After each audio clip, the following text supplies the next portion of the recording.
don't really need this. My name is Sarah Shepard. I'm from the Career Development Office. Thank you for coming in today. Whether you're here for your class or for extra credit, we appreciate it. This is the first of 4 Career Connections chats. If you watch 3 or more, you get a certificate for career exploration. So, great opportunity to take advantage of. Did everyone sign in? There are sheets going around. I'd like to introduce you to John Bowner from the Department of Citywide Recruitment. Thank you. Thank you, everyone. Thank you for being here. With me also, I have Angela Nieto. She is a college aide who works in our unit. She attends John Jay College, and while she's enrolled, getting her semester credit, she can work for us up to 20 hours. And when she's not working and she's on break, we have her for 40 hours a week. So if you have any questions in regards to how you can be a college aide, in the process of it, please feel free. I'll pass the mic over to Angela, and she's here for that to ask or answer any of your questions. Just by a show of hands, does anybody here have anybody who worked for the city? Maybe they know somebody in their family, friend, neighbor. Anybody here work for the city? Family member? Somebody, right? All right, well, working for the city has its rewards. I know a lot of people want to work privately, because private is where the money is. So we're going to talk about a civil service 101, just basically to let you know how about the civil service process, taking an exam, how to get into a pathway to get a city a job, or to be with the city government. Okay? So what we're going to talk about today is about DCAS. And what DCAS is the Department of Citywide Administrative Services, why you want to work for the city, career paths, civil service classifications, civil service exams, and what happens after an exam. A lot of people have questions about that. By show of hands, does anybody know what that building is? You guys in New Yorkers. Anyone take the train down to City Hall by Brooklyn Bridge? Okay, this is our headquarters. It's the municipal building, and it's named after David N. Dinkins, who used to be our former mayor. I believe he's being honored next month. So this is the municipal building. This is our headquarters. Okay. Now, what do we do at DCAS? Like every other agency, we have internal parts, but we have external. We do citywide. That's why I'm here. I basically recruit from all citywide agencies. It's not just for DCAS, but we'll talk about PD, Fire Department, Health and Hospital Corporation. We'll talk about every agency. We promote for all agencies, and there's 82 of them. So in theory, if you want to go into it, there's 82 different companies that I'm talking about. Okay? But what DCAS does internally, just like every other agency, we have the administration department that deals with HR, deals with people getting raises, promotions, people moving around from unit to unit. We also have the fiscal and budget. Without them, we don't get paid, and a lot of things, we don't get the swag. I don't have a budget so I can buy stuff. The information technology, everybody has that, DCAS has it. We have to make sure that all the information is secure. And our general counsel, that's what we deal with when there's a legal issue regarding civil service or anything that has to do with city employment. But on a citywide support, we take care of, for example, the real estate. We own 55 buildings. That means 55 buildings got to be paid rent, electricity, got to take care of it. When it snows, things get shoveled. So on a larger scale for real estate, we take care of 55 different buildings. And some of those buildings are other agencies.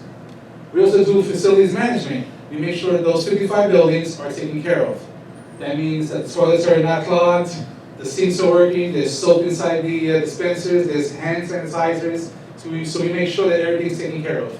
All right, electricity, electrical units, anybody needs anything, we have to make sure that those 55 buildings have them. Citywide procurement, we take care of all city agencies. People need copiers, they come through us. Department of Corrections, when they have to order their bed sheets and their toilet papers, they come through us. When PD wants to make their requisites to buy their bullets and their bulletproof vests, they come to us. Okay, so that's on a large scale. The fleet department, we make sure that all 23,000 vehicles that are in the city, the ones with the sirens on them, are taken care of. That they're maintenance, that they have their insurance, that they make sure that they're being paid, that they're taken care of. And right now, our fleet department is one of the best, because we've gone bio, so we're doing a lot of things green. Solar, so there's a lot of things that the fleet has done and be recognized across this country, so it's really good. Energy management, that's the biggest plus for Mayor de Blasio. He's putting his green plan forward, so a lot of buildings are going, with the solar paneling. So if anybody here is studying energy management, this is a big topic. It's a big, sustainability with City Hall. So if you're into energy management, this is something you want to look into.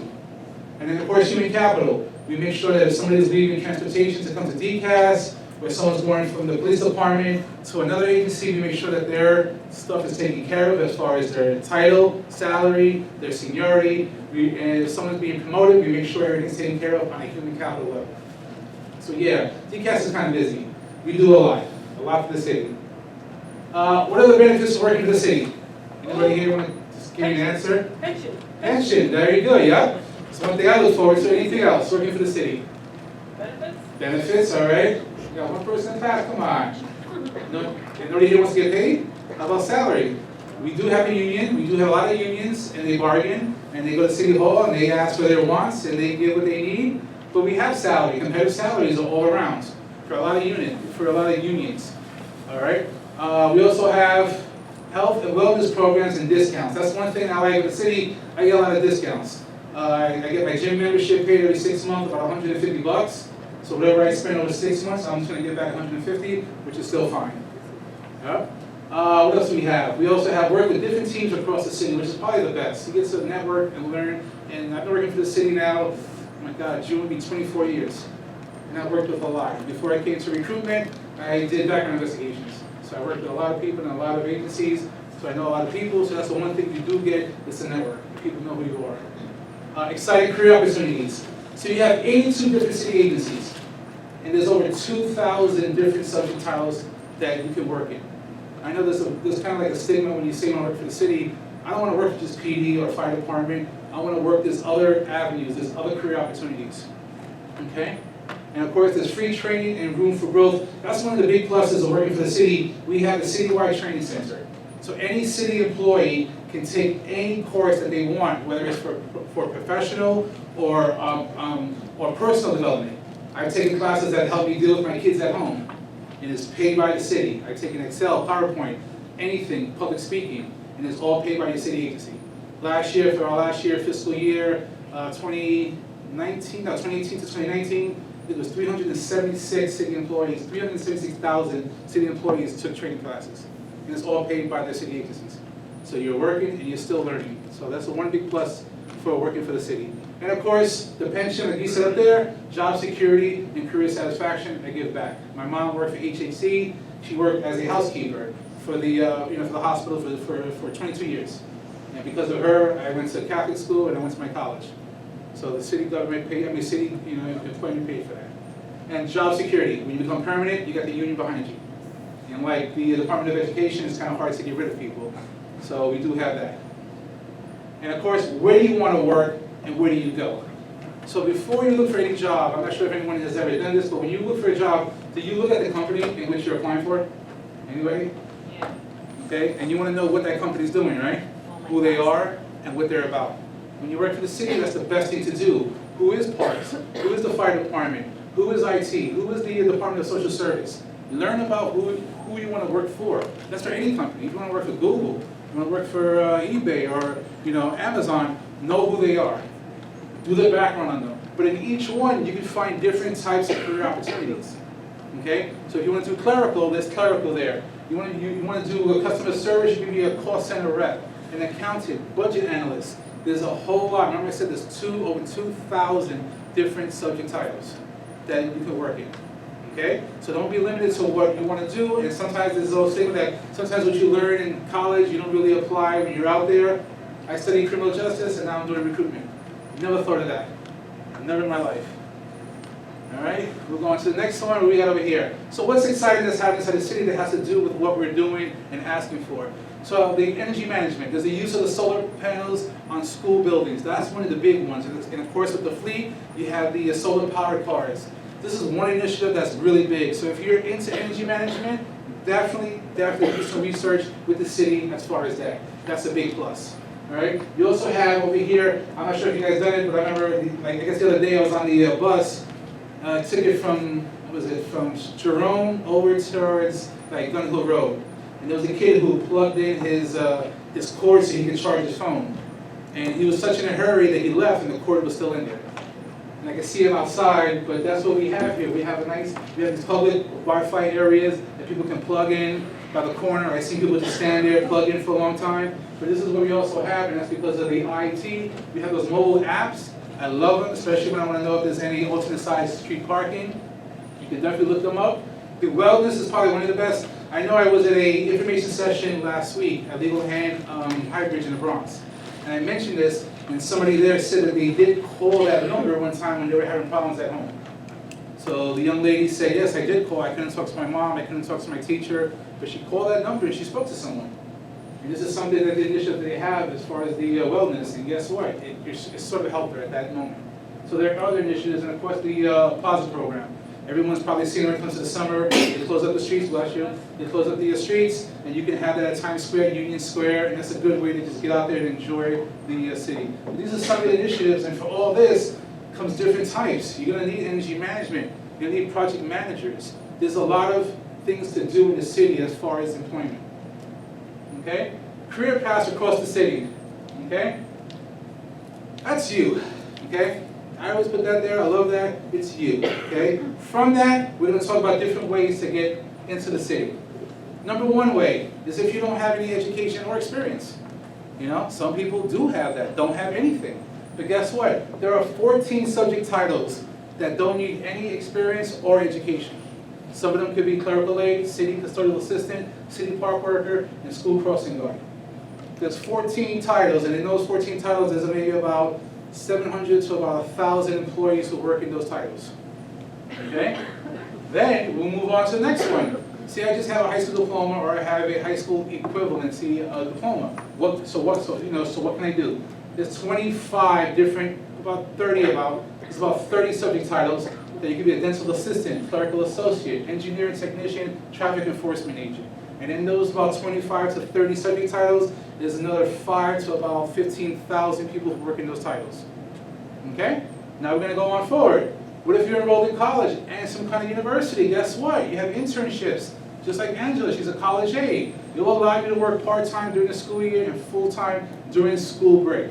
Okay, so if you're enrolled in college or university, there is opportunities to work for the city. Just get your foot in there, gain experience.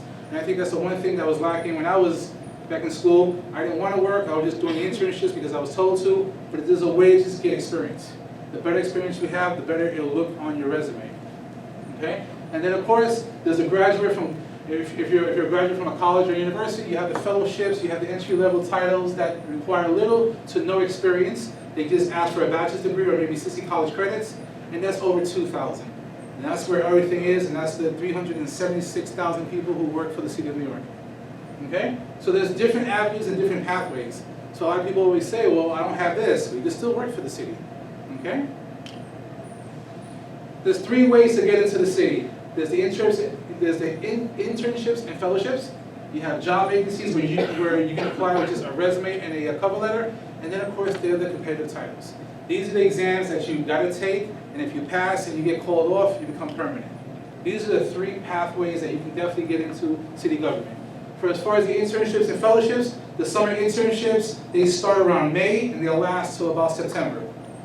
Okay? And summer interns are hired by all 82 city agencies. And everybody hires summer interns.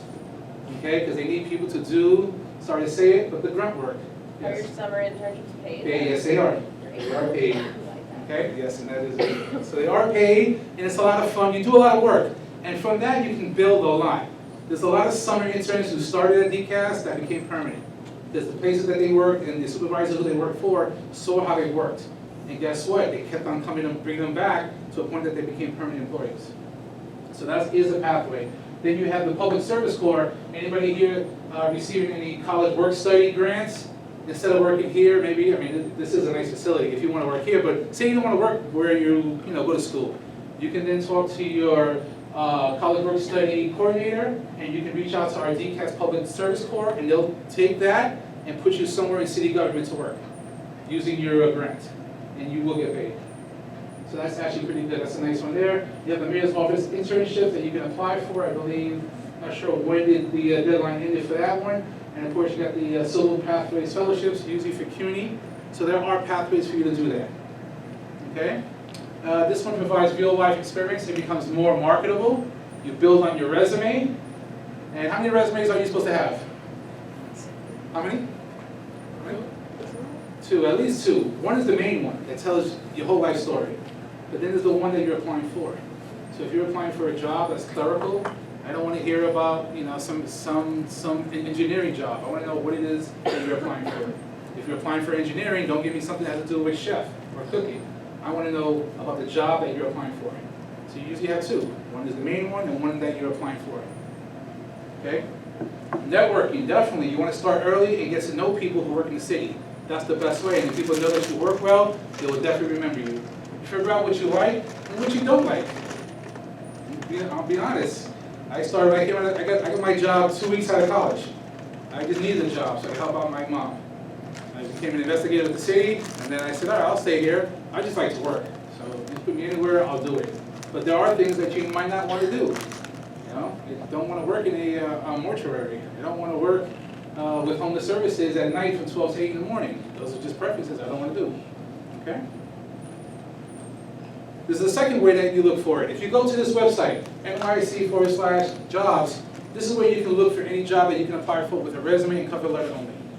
Okay? This is a good one because it goes to all 82 agencies. And you can search by keyword, agency, by borough, part-time, full-time, entry level, management level. There's a different scope for you to look at. But the thing with this is that it's time consuming. You got to take the time to go through postings. And you're going to find postings. Every city agency posts them on this job board. Okay? So when you go here, you click on it. I usually tell people to do a blank search. Click search first. You go to the next screen, which will look like this, where you can then do it by keyword. You can do it by part-time, full-time. You can filter it by the boroughs.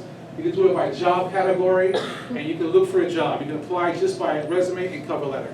However, if you're applying for a job and you see the word competitive there, it means that down the line, if you get the job, you're going to have to take an exam for it.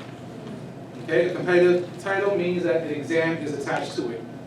But if it says non-competitive, if it says exempt, or even if it says labor class, you don't have any exam. But if it says competitive, there will be an exam for it. Okay? And these are the 4 civil service classifications. The 4th one's going to come up in a second. So the first one is non-competitive. This one is impractical to test competitively.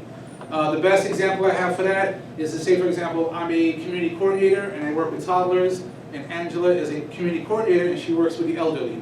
How do you test between the two when we have 2 different demographics? There's going to be 2 different approaches to 2 different populations. You can't. Just like, you know, with the agency attorneys, we're not going to test them after they went through the bar exam. And of course, our interns, they're only here for a short while. There's no way to make an exam for it. Usually it takes about a year to make an exam. Then you have the exempt. The exempt is only 1%, but the fitness and ability is determined by the hiring agency. This one is usually political. So the exempt is going to be like when Mayor de Blasio leaves. He leaves, he's going to hire somebody else to be the deputy commissioner for this agency. He's going to hire different people. So the exempt is usually more political, and those are deemed by the hiring agency. Labor class, there is no minimum qualifying requirements. Okay, and those are our caretakers who take care of the New York City Housing Authority buildings and the city park workers.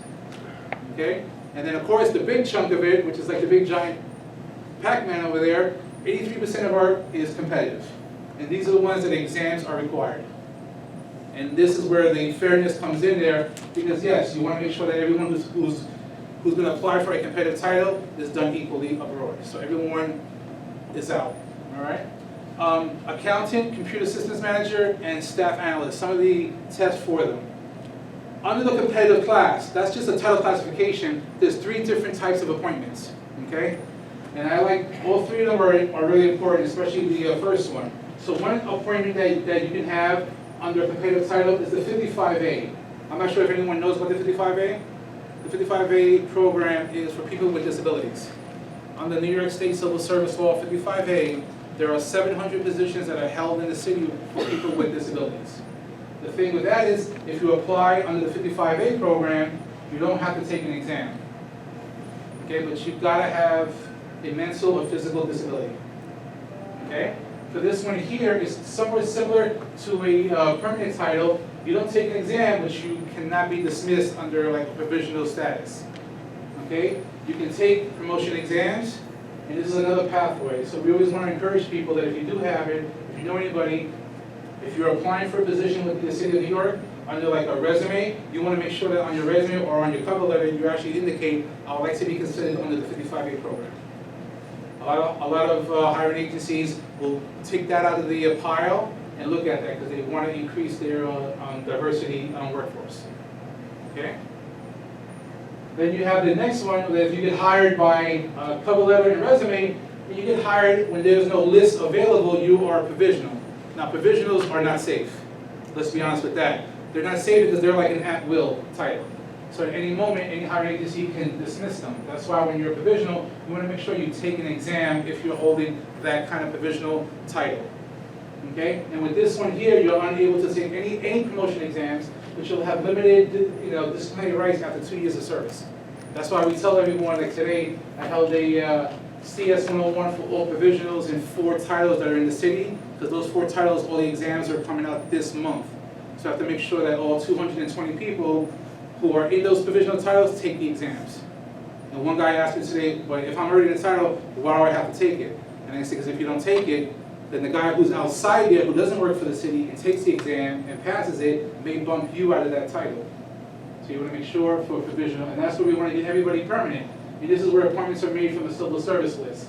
After someone has taken it and passed, you have extensive disciplinary rights, full protection of the union, you can take promotion exams, and then you can take your title across all city agencies. Okay, and that's the best part. Like, I'm an administrative staff analyst. I can move around from DCAS to anywhere in the city. Every agency has that title. Okay? Oh, it's a pop quiz. Let's see what we got for the pop quiz. I have to give them out. What does DCAS stand for? You guys already saw that one. Click this little.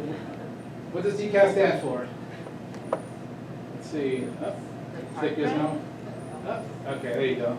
What does DCAS stand for? Nobody knows what the DCAS stands for? Department of? Who said that up there? I'm not going to throw it at you. Don't worry about it. I usually throw it, but this is kind of a big place here. I don't want to do that. Here, you get this. I'd like to get you okay? Yes, Angela. I didn't throw it. You can tell Katie in that. Department of Citywide Administrative Services. The city fills approximately 1% of its positions through the civil service process. Remember that big Pac-Man? It was a blue Pac-Man. 83. No, up there. Why is it going to be up there? That's all right. It's a nice little thing to walk. You're right, 83. Slide it down. Got it? There you go. All right, and that is 83%, right? Click or work. There you go. The last one, true or false? An appointment from a civil service eligible list after an exam has been taken and passed is considered a permanent appointment. True. I heard true over here on the left side. What was that? I'm going to give you a choice. Want a hand sanitizer, a booklet, a pen? Well, go ahead, tell me. Hand sanitizer? Yeah, especially here in New York. Definitely want to have that. And of course, whatever was left over, I definitely would pass out, whatever's there. All right. All right. Why do I have to take an exam to work for the city? Why do you have to take it? That's a good one. Why do you have to take one? And I have here, that is Garfield. Do you know why Garfield's up there? Civil service exam, civil service reform. Come on, history. Anybody history? Garfield, does that ring a bell? President something? President Garfield. All right, thank you. It's not him, it's because of him. It's not really, well, it is because of him, because his assassination in 1881, it sort of led to civil service reform. Okay, before that, we had the spoil system, and the spoil system was if you know somebody, family member, they all got a job. But because of his assassination, there was Charles Guiteau. He wanted the job. He wanted a job because he wrote a lot of pamphlets for President Garfield to be hired or be elected as the president.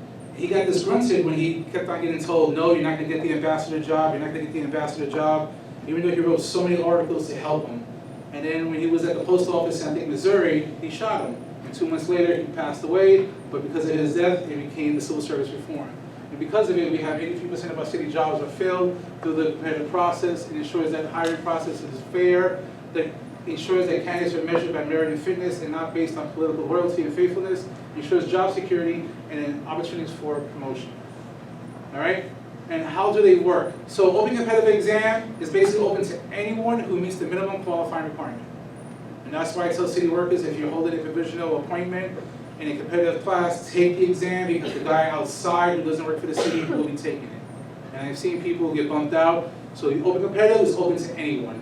Promotion exams are only open to those who are permanent or are 55A. And that's why I said about the 55A, it is a pathway, because it is a way for you to move up to take a promotion exam. If you want to know about more exam schedules, you can go to our DCAS website. You can sign up for our newsletter, definitely. If anyone has ever taken an exam or is thinking about it, this is what a notice of exam is. Now this, it's kind of lengthy. This is a binding agreement. Basically, it's a contract. It's basically telling us that you read this, and based upon you reading it, you are qualified position and you want to take the exam. So no one is there to read it to you, so we want to make sure that when you do a notice of exam, it'll tell you how to apply, it'll tell you the expected exam dates, it'll tell you about the duties of the job, the salary, the test description, and how to update your mailing address. A lot of information here is there for you to learn and for you to know how to take an exam. Okay? There's 3 different ways to pay for the exam. Yes, when it comes to the city, we're all going to talk about money. Sorry about that. The first one option is if you want to pay for it outright with a credit card, debit card. If there's a veteran, if you're a veteran, you get a one-time use only fee waiver. And of course, the third one, which is the unemployed. If you're unemployed, you receive any kind of public assistance, any kind of social service aspect, you can get an unlimited amount of times that you can apply for a city exam. Okay, so that's something that, yes, I told somebody that in August, and he applied for, right now, he's up to 31 exams. Some of them he doesn't even qualify for, but he just keeps doing it. As he says, it's unlimited, I'm gonna keep doing it. Just keep on doing it, buddy, all right. But yes, so you have that.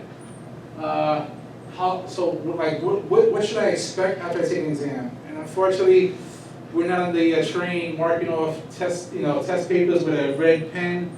There is a process. It takes about 9 months to 12 months to finalize an exam. And the reason for that is because there's a protest period. So if you take an exam and you want to argue that question 4 should have been A and not B, you can protest that. There's a time period for that. Then of course, if somebody's claiming veterans or legacy credits, veterans is someone who serves inside the armed forces, or legacy credits is someone who lost their parent in the line of duty or lost their sibling because of 9/11. You can get extra points for that. But we have to verify that. Sometimes that's a very sensitive time. Then of course, we make sure that everything is tabulated, and when it is, then the list comes out, it lasts for 4 years. You get a list number, you have your exam score, and then DCAS gives a portion of that list to all the city agencies to let them know that these are the passers that you can start to look at how you can rebuild or add to your workforce. And then of course, we send out call letters, candidates get interviewed, and of course, don't ignore a call letter. And I tell people don't do it because if you don't show up, it's a fail to appear, and they usually put you offside the list. Okay? And then the hiring pools are scheduled. And then the next, that was great. And the next section, let's go here.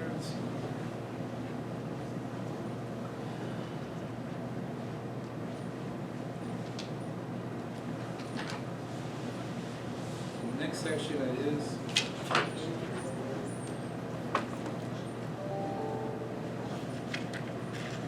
the next section here would be, can anyone with a criminal conviction be considered for city appointment? Oh, who said no? Who said no? I heard no. Who said no? It was me. That was you? And why do you say no? For what I've looked into about certain city jobs, I know criminals can't get them, but I know maybe there are some that possibly they can. All right, so we're gonna go with the answer is, let's use this over here so we can use it. So the answer is yes. In 2015, City Council passed Local Law 63. Local Law 63 is the Fair Chance Act, which basically says that it's unlawful to discriminate against somebody who has a criminal conviction in either public and private jobs. So even if you work at Starbucks and you apply for a job, before any conditional offer has been made, they can ask about your criminal background, only until a conditional offer has been made. So for the city, we can't do anything unless a conditional offer has been made. Okay? But yes, you can work for the city if you have it. Unless, there is an unless, and basically this is taken out of Correction Law 752 and 753. So 752 says, yes, you can work for the city, however, if there's a direct relationship or if there's an unreasonable risk, we might not you might not get it, but we're gonna do something else. You can't just say yes or no. There's not a box that says yes and a box that says no. If you're gonna use anything in someone's background to disqualify them from a job, then we gotta go into what is a job analysis. That means we go to Correctional Law 753, and there's 8 factors that we have to look at. The age, when it happened, what was the seriousness of it, what was anything in your background that could say that you're becoming more of a productive citizen. There's a lot of things that have to go into that job analysis. Back in the days when I started with the city, there was a box, and it said yes, and another box that said no. And they just checked it off. But after 2015, it's unlawful for us to discriminate. Okay? So you are required to report all convictions and pending charges. If you cannot recall all convictions, you can state that in the form. And I'm going to give an example of one guy who had 37 convictions. He could not remember not one of them, but he wrote on the paper, I had too many, I don't remember, and that saved him. He didn't lie about it. He said, yes, I have so many, I don't remember them all. And that's all that he needed to do. Yep, he had 37. You are not required to report any sealed records and arrests for most city jobs. However, if you're applying for a job that requires you to obtain peace officer or special patrolman status, such as police officer, traffic enforcement agent, special officer, you may be asked to list all your arrests as part of the investigation process for these positions. If you already been hired and is later found out that you lied or failed to disclose a conviction or pending charge, you may be terminated by your employer, and that does happen. Okay? And the number one reason why most applicants are disqualified for employment with the City of New York is because they fail to disclose their criminal convictions. Okay? What are my next steps? Definitely for you guys is to update your cover letter and resume. And I believe Mercy College probably has a great program in resume building and all that, workshops. Yes, you can see. Yes. Definitely want to go to our DCAS website. You want to sign up for the newsletter just to get information, find out about the civil service exams, take as many exams as you qualify for. Go to nyc.gov/jobs to explore all our different career available, get familiar with the agencies, and apply for all internships and positions for which you qualify. And the internships start in May, so you should see a lot of things in March and April if you go to that website. Okay? Apply for them, they're out there, and all 82 agencies want you. Okay? And volunteer, if you can't find a job, volunteer with the city agency. Okay? Any questions? We have our contact information. You can definitely reach out, send it to me. I will answer that. That's my other email address at work. I don't usually give out my personal one because there's so many people that I meet. I don't usually want to get that one. That's it for you. Yes. Any other questions? Maybe for me or for Angela? Yes. On one of the first pages where it had the breakdown of certain jobs, under the legal part, there was like a counselor position. So would that, do you know if like that would fall under, like as far as like? So like juvenile counselor or? So is that what that, well, Yeah. it was under the law section, so. Yeah, so let's actually go right there. It might be a counselor, it might be for, let's see, you're looking at this one right here, let's see. Counselor, right? So you're looking at the big one right here, this one. Yeah. You're looking Legal at and a social counselor, so that could be counselor for youth, yeah. So the Department of Social Service has a lot of after-school programs, a lot of programs that deal with the youth, and a lot of regards, because the social service works with a lot of state agencies. So counselors, yes, will be someone that's working with children, working with adolescents, yeah, so that's what it is.